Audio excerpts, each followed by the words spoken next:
This is FE Peer Review. The date is September the 17th, 2021. Just Barry's Blisworth Tunnel Experiment. Second lesson in statics, tension in the line. This video is the third in a set of 3 videos, and I will put the other 2 in the description and in the pinned comment in case you want to watch the 2 that preceded this. This set of 3 videos came from some comments I saw by Just Barry on a video by Rachie. Barry described a project he was planning to do, which was in the Blisworth Tunnel. He wrote in his comment on Rachie's channel, a 3-kilometer straight tunnel on the Grand Union Canal, fishing line pulled tight close to the water surface, then a boat trip through the tunnel observing the line.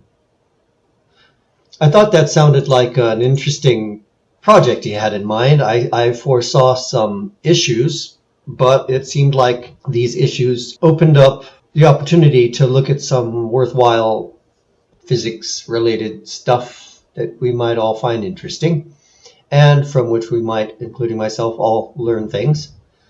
Designing observations and experiments is kind of a science in itself, and that's part of what I'm trying to do here, to introduce that idea to Barry, because I feel like he has a sound idea, but he's liable to trip himself up due to not planning it as well as he could. So that was what led me to make this set of 3 videos. In an earlier video, I put together these diagrams here, which were to indicate various possible outcomes trying to pull this line through the canal tunnel. We have an anchor point at one end, say the left end, and somebody at the right end pulling the line, trying to get it as taut as possible. We've got water below, and there were various scenarios of what might happen. These needed to be spelled out so that we could make sure that we ended up with useful data at the end of this effort. Something that could be used to actually analyze and obtain meaningful results. That meant that we needed to understand the nature of a catenary curve. So in the previous video, I presented the basic statics, beginning like first lesson in statics, showing how forces move through objects, or how objects respond in their shape to the forces under which they're subjected. And perhaps the simplest structure of all being exactly what Just Barry was planning to do, a rope, a line draped under its own weight and anchored at each end. It takes the form of what's called a catenary curve. So I looked at the nature of catenary curves from a structural point of view and what was involved in analyzing them, because that was essential to Barry's success in his project. I also took the opportunity to point out where we see catenary curves in the world around us, this being a very nice little example. This was an interesting use of the principle where the architect Antoni Gaudí from Spain in Barcelona, he would build models suspended like this using chains to develop the shapes that he was interested in, and then he would apply those shapes to the buildings he was designing. This is the Holy Family Church in Barcelona. Finally, I ended the last video introducing a channel I found where this gentleman here, Michel van Biezen, showed all the math related to catenary curves. He developed the whole thing over a long series of videos and then showed how you could use various formulae that he derived to get answers to different questions, such as the question that I was most interested in: what force are we going to need to apply to this line, this fishing line rope that's going to be pulled through the tunnel, so that we can have a specific amount of sag in that line? And that's what we're now going to explore in this video, the third in the series. Before we dive into the full analysis, I want to mention one point, Barry, about I know that you are planning to take your cable and lay it across the surface of the water, my analysis is assuming that the cable is actually anchored at each end above the water and is hanging loose freely above the water. So what I'm interested in is finding the distance at this center point here with a known amount of sag, and that distance we can decide whether the surface of the water is curved or flat. So that's the basis of the analysis that I did. In doing that analysis, I found that basically the cable is too heavy. It'll break if we'll have to pull so hard on it that it'll break. But that's a factor of the weight of the cable. And I know that your plan is to actually put the cable on the surface of the water and then pull it tight. And that offers an interesting advantage because the nylon fishing line weighs about 15% more than water. So if you were to do the whole experiment underwater, for example, completely underwater, the weight of the nylon would effectively be only like about 15% of what it is above water because of the buoyant force of the water on it. So we should be able to pull on that cable, that nylon cable, quite a bit harder underwater before we have to break it. Now, I didn't do all that analysis. I wanted to take the problems one at a time, so I kept it above water. We could repeat exactly the same analysis that I did, putting the cable underwater and factoring in the buoyant force of the water on the cable, counteracting the force of gravity on the cable. That might actually work, but I didn't do that. It could be done. I didn't do it because you were actually talking about laying the cable on the surface of the water. So these diagrams, the top diagram is what I analyzed further on in the video. The second diagram, I think, is what you have in mind, basically starting with the cable on the water, on the surface of the water, and then pulling it tight and getting across to the other end. That looks fine in the picture, but there is an issue that's more complicated than I can figure out at the moment, and that is the effect of surface tension. Because what's going to happen now, what's going to happen is this cable, as you're starting to reel it out across the water, is going to sit on the surface of the water. Even though it's heavier than the water, it's not going to sink because of surface tension. And as you reel the cable, let me zoom in here. The brown line is the cable, and I'm assuming you're starting at this end and laying the cable across the surface of the water as you move through the tunnel. So the surface tension is going to support that cable even though it's heavier than the water. Gravity is going to be pulling down on the cable, but it won't be able to overcome the surface tension until you've gone some distance. The farther you go, the more weight due to gravity you're going to be accumulating, and eventually at some point the surface tension properties of water will not be able to support it anymore, and the cable will break through the surface of the water, and then it will begin to drop down into the water and drape, as we might expect it would anyway. But this whole first section where it's supported on the surface of the water and then transitioning into the drape, well, that involves some really complicated analysis that I just simply don't have the knowledge or tools to do, and I think would probably require quite a bit of experimental work as well. So the problem with that is that it then becomes impossible for us to get a measurement for the amount of drape in the cable that we expect to have for a given force, and that's really the key to this whole problem. So the fellow who made that catenary curve video that I'm going to be using, he's also done some videos on fluid statics and surface tension, and he shows how surface tension works. So you might find it interesting to explore his channel a little more if you want to look into that idea. However, I'm not going to cover it here in my video because this video is already way too long. Okay, so let's move ahead and see what happens when we suspend the cable above the surface of the water, as I've shown in the diagram at the top. So Barry, I'm addressing this video specifically to you, but I do believe others watching it will find it useful and hopefully interesting. I'm doing this because I got the impression that you are shying away from math, and that you may feel that the math related to this is not useful in what you're trying to accomplish.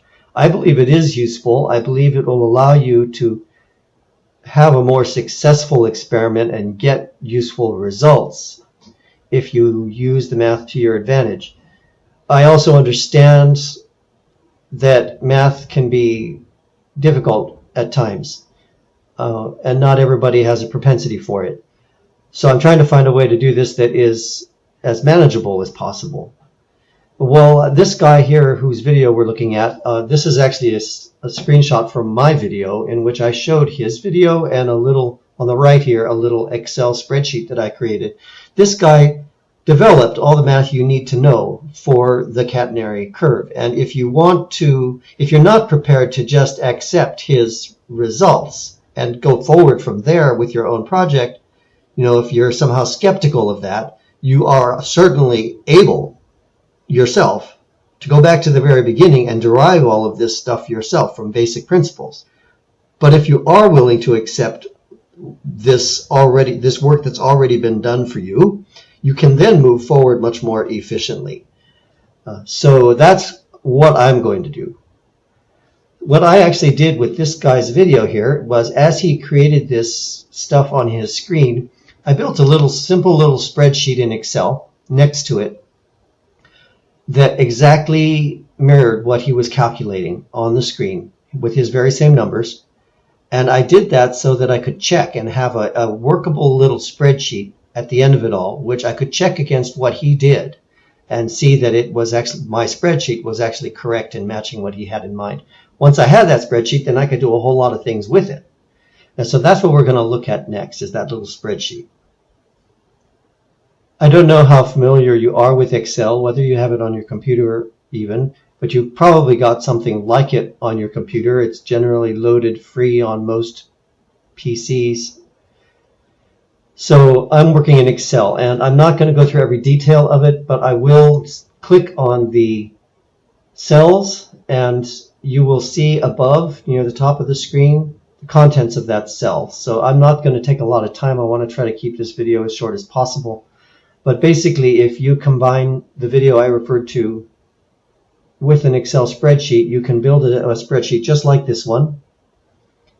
And then what I did was to make a copy. I kept the original intact. I made a copy on a new, let me move this around a little bit,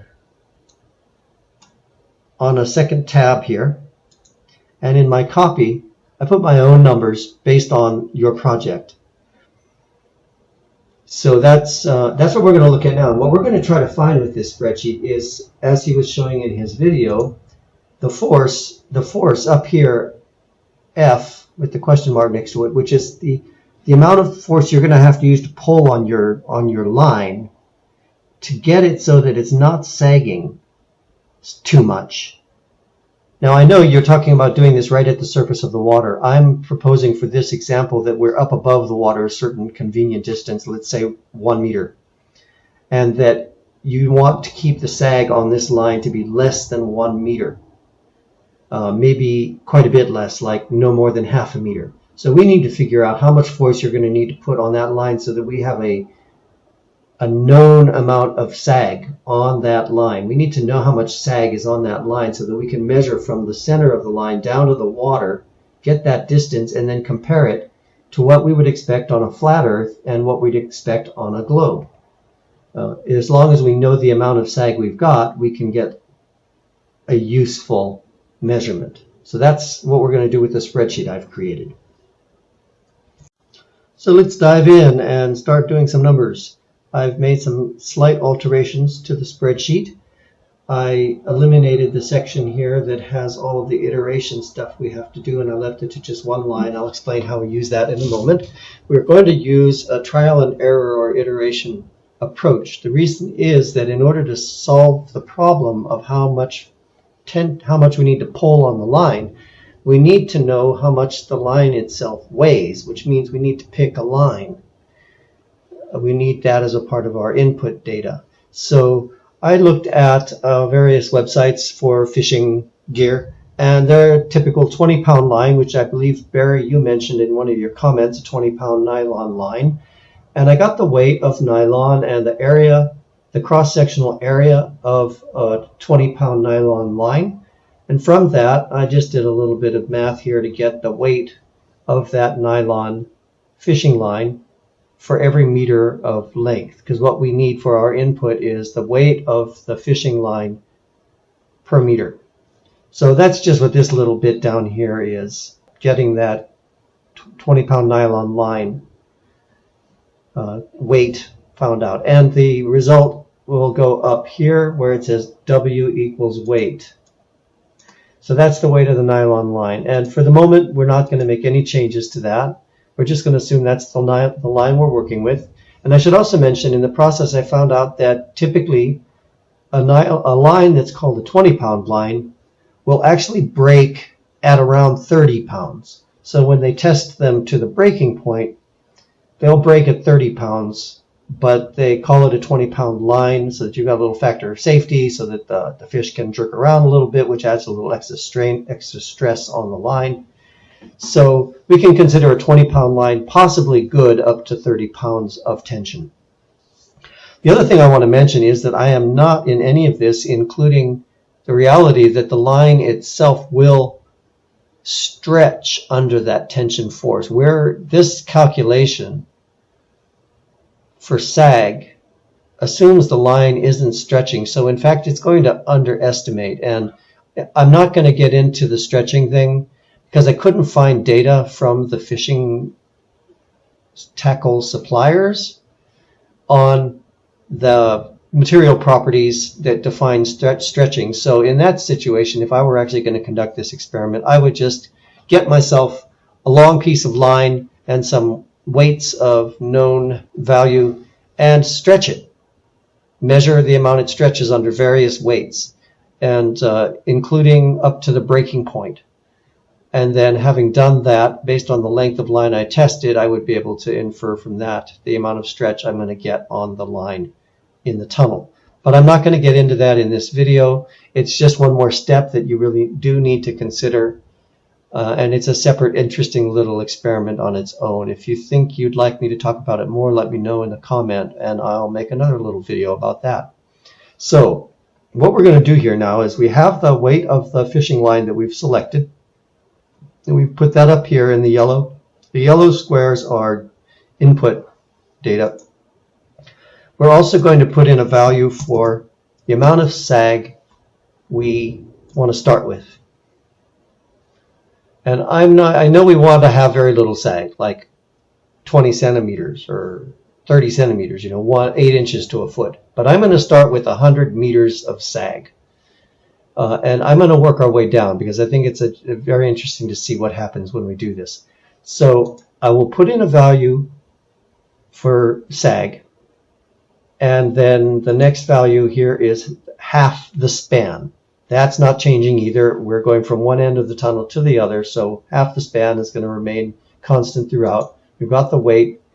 So we have to, in using this iterative approach, we have to assume a value for C, which I've done it all already off to the side here in order to save some time. I've already found the value for C. I've assumed a value for C, typed it in, fiddled with it until these two equations match each other, or very nearly match each other, down to several decimal points. This cell here actually shows me the difference between them. And that'll come in useful when we get down to the very small numbers. But up here at the 100 meters, it's not all that important. So there's our assumed C, which I've fiddled with until these two are equal.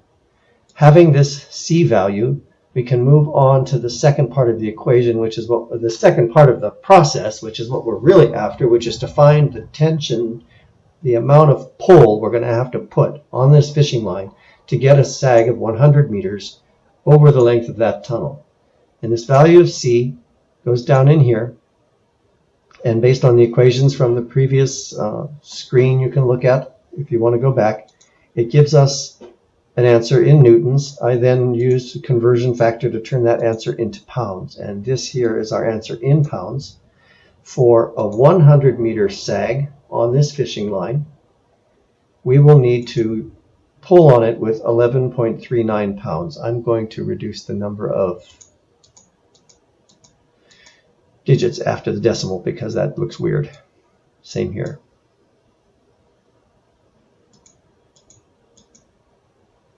Okay, so I've then copied those values over to my little table here. So 100 meters of sag, this gives me my C value, and I've copied my tension, resulting tension.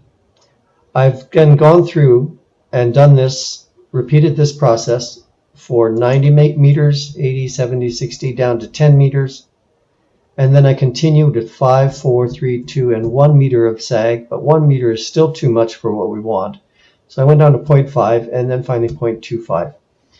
And the results were very interesting. We find that at 100 meters, we need a little more than 11 pounds. And then it goes up to 12.6, 14, 16, 18, 22. So at 50 meter sag, we're just passing the stated strength of the fishing line of 20 pounds. If we want another 10, if we want to go down to 40 meters of sag, we're at 28 pounds of tension on the line. That's getting close to the breaking point of a 20-pound line, which is actually about 30 pounds. Now, if we go down another 10 meters to 30 meters sag, we've exceeded the strength of the line. At this point, the line will have already broken at 30 meters of sag. So what we see here is that a 20-pound nylon line we will not be able to pull it tight enough to get 30 meters of sag. And we are looking for like 0.25 meters of sag. So a 20-pound nylon line suspended above the water is just not going to work. So by looking at it this way, we've already saved ourselves a lot of trouble. We're not out in boats on the water trying to pull on this line and have it breaking on us while we're losing time. We've got lots of people involved. We've got a permit to use the tunnel for 1 day or 1 hour or whatever, and our line's breaking. And it's a big mess. And we have saved ourselves all that trouble because we did a bit of math beforehand. But I'm going to continue with the 20-pound line just for the sake of this exercise and say what happens when we go down to a 20-meter sag. We'll assume that we've found some super strong line. That's what we'll assume. It still weighs the same, but it's super strong. So 20 meters of sag, and the value is now up to 56. We go down to 10 meters of sag. The tension has doubled from 56 to 112. 5 meters of sag, it's doubled again to 225 pounds of tension. And it just keeps on going up faster and faster. We have to pull on it harder and harder, faster and faster, to get to 25 centimeters of sag, or 1 foot of sag. And for that, we need to pull it with a force of 4,563 pounds. So now you're talking about huge issues with respect to how are we going to anchor it at one end? What are we going to anchor it into that can resist that kind of a load? And then we have to figure out how we're actually going to pull it with that kind of force at the other end and hold it there. So if we graph this, and pictures are always nice, we end up with this interesting little graph here. The vertical axis is our sag. So 100 meters of sag, that top dot there represents 100 meters of sag. And for that, we need, well, almost 0 pounds of force. It told us 11 pounds of force if we look up here. But as we try to reduce the amount of sag, the amount of force we need suddenly starts to increase a great deal. Once we get past about, what did we say, 50 meters of sag, we're past the point where our line can resist the load. Actually, that was 40 meters of sag. That's where we've already exceeded the strength of the line. When we get down into this range of 1 meter of sag, we're all the way out to here. That's 1 meter of sag. That requires over 1,000 pounds of force. 0.5 meters of sag, we're talking about 2,500 pounds of force. And then finally, 0.25 meters of sag, we're looking at 4,500 pounds of force. So you can see the nature of the problem here. If we were doing this experiment over a much shorter distance, for example, then we wouldn't be getting into such a fix. In fact, let's take a look. I can go up here and I can say, well, instead of doing this across that length of that tunnel, which was 2.8 kilometer long tunnel, let's see what happens if we go with, let's say half a meter of sag. And let's say we're going to do it over the length of 1 kilometer, which would be half of 1 kilometer would be 500 meters. And we're going to use the same 20-pound line. So now what I need to do is I need to adjust this number that's for C until these two are the same. I will go up a little more.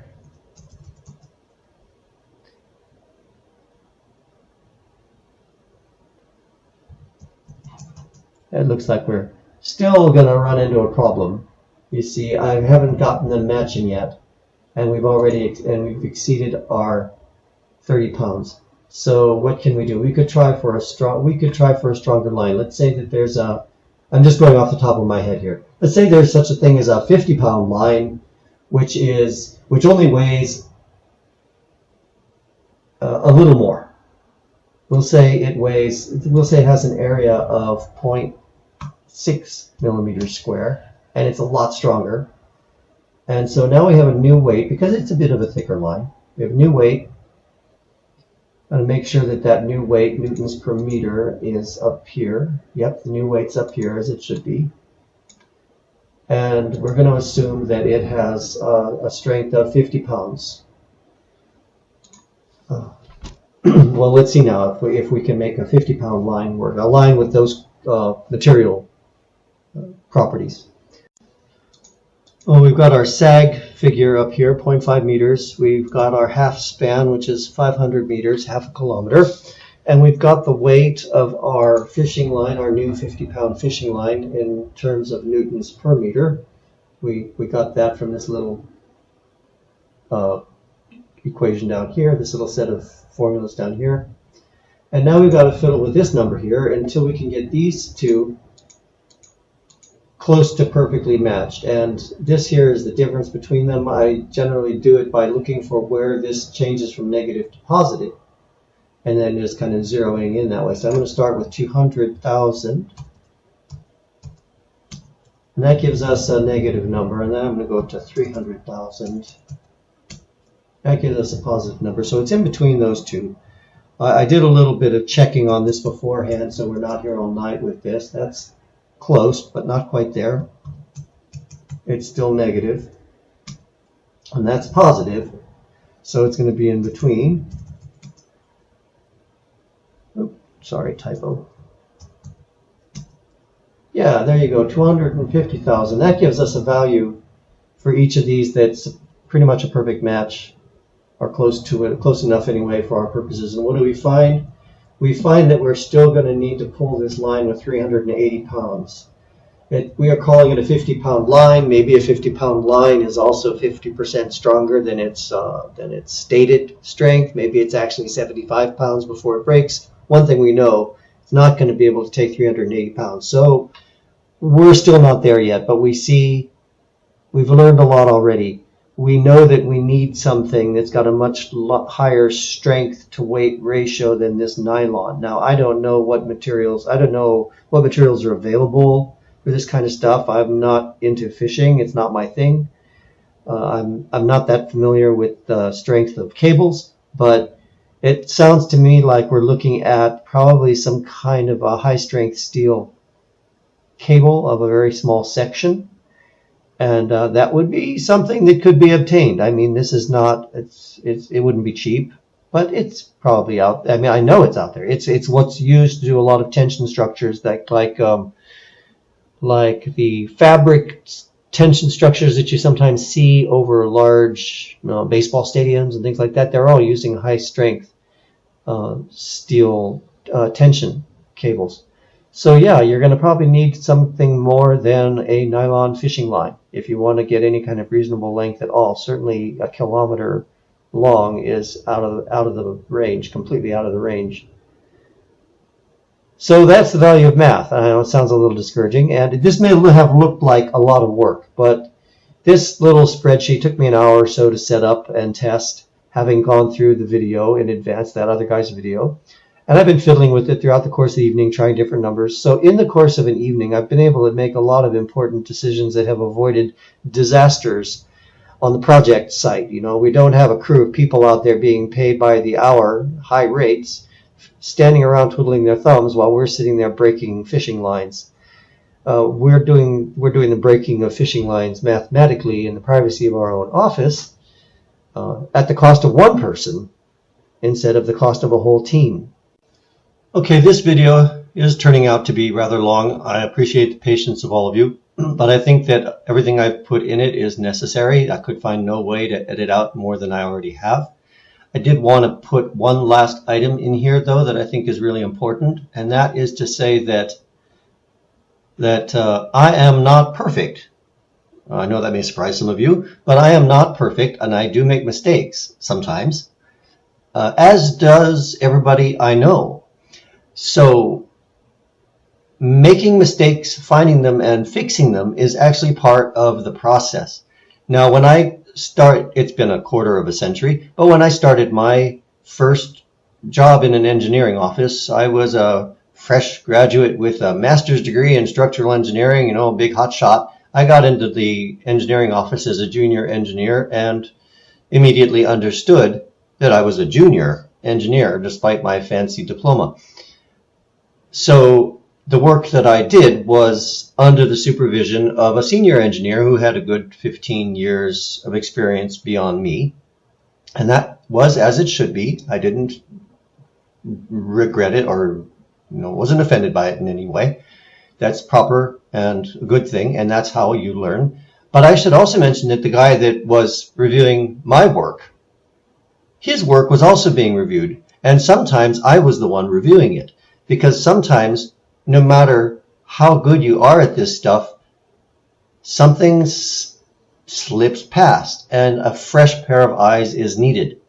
So if we were in an engineering office now and this was a real job and somebody was paying us money to do this and do it right, before I shared these results with the client, I would have some other engineer in the office go through the assumptions in my analysis, double check the material properties, make sure that I actually got the correct number for a 20-pound line and not a 50-pound line, and actually maybe even go through my spreadsheet cell by cell and just make sure that everything is entered correctly. Did I actually get the weight in the weight cell? Well, there it is down there. Yep, I did. I didn't accidentally click on a different cell. The work has to be checked, and that's because we aren't perfect. With engineering, most work in life is a group endeavor, and it succeeds because when you bring in several people, you've got a better chance of finding the flaws and fixing them before it becomes critical. That's the nature of good work. Nothing to be ashamed of. We aren't lone wolf heroes that are going to solve all the world's problems single-handedly and gain all the glory. There's no room for that kind of ego in doing this kind of work. So I just wanted to preach a little bit here about that and to announce to everybody watching this that yes, there may be a mistake in here because I'm not in a position right now to have this checked by somebody else. And if any of you find something that you think is a mistake, feel free to let me know and I'll look into it. And of course, I'd be happy to share this spreadsheet with anybody else who is interested in seeing it. It's pretty basic. Thank you very much. So there you go, Barry. If you're interested in getting a copy of this spreadsheet and you want to look into this kind of stuff with me a little more, I'd be happy to talk with you about it more.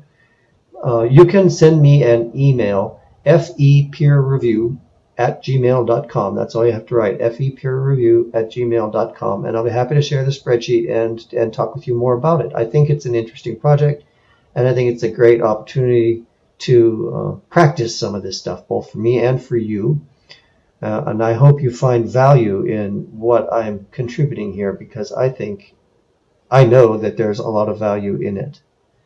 Anyway, I'm not going to go on any further with this. There's a lot more that could be said, but I think that this gets the idea across, and I hope you found it helpful. As for the rest of you folks watching this video, please, I hope you enjoyed it as well, and I hope you click that like button and tell your friends and share it. This is what it's all about. Have a great day, and see you at the next video. Bye-bye.